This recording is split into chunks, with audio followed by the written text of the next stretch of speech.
राधानगरी तालुक्यातील दाजीपूर येथील 12 वाड्या वस्त्यांना आरोग्याच्या सुविधा मिळाव्यात यासाठी 2,75,00,000 रुपये खर्चून इमारत बांधलेली आहे। मात्र येथे उपचारच मिळत नसल्याने ग्रामस्थ संतप्त झालेत। येथे वैद्यकीय अधिकारी कर्मचारी नेमावेत यासाठी जिल्हाधिकारी तहसीलदार गटविकास अधिकारी आदी कोणीही दखल घेतली नसल्याचा आरोप ग्रामस्थांकडून होतोय। येथील रिक्त पदे तात्काळ भरली नाही तर आरोग्य केंद्राला कुलूप लावण्याचा इशारा सरपंच प्रतिभाताई कोरगावकर यांनी दिला आहे। 3.5 कोटीचा आरोग्य केंद्र झालेला आहे पीसीओ म्हणून, पण तिथं स्टॉक उपलब्ध नाही आहे, गोळ्या औषधाचा स्टॉक नाही आहे, इंजेक्शन औषध काहीच मिळत नाही। तिथे लोक 12,000 लोकसंख्या आहे, तर वाड्या वस्त्या आहेत, जंगलामध्ये असल्यामुळे तिथं कोणी घेत नाही। आणि राधान तालुक्यातला एक डिलिव्हरीची जर स्त्री आणली तर तिचे ते उपचार होत नाहीत, काय नाही, तिला फोंडा किंवा राधांनी कुठे तर बाहेर न्यावं लागतं। त्याच्यामुळे काय सिंधुदुर्गात गेलं तर ते आमच्याकडे टाळाटाळ करतातच।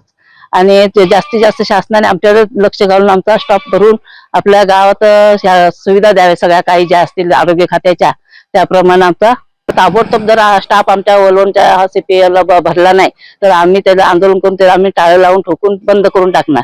कोट्यवधी खर्चूनही आरोग्य केंद्रात रुग्णांच्यावर कोणतेच उपचार केले जात नाहीत।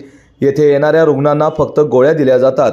हा परिसर दुर्गम आणि डोंगराळ भागात प्रामुख्याने आरोग्यासारख्या मूलभूत सुविधा नागरिकांना दिल्या पाहिजेत, मात्र इकडे कोणीच लक्ष देत नाही।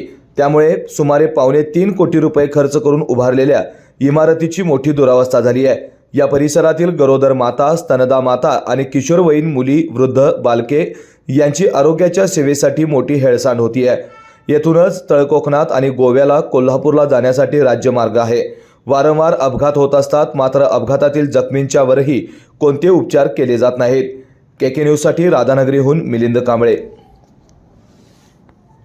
आ आ आई येस ब ब बदक क क कणीदार ख ख खमंग ग ग गोकुळतू हा अगदी घरच्यासारखं कणीदार खमंग म्हणजेच गोकुळ तूप।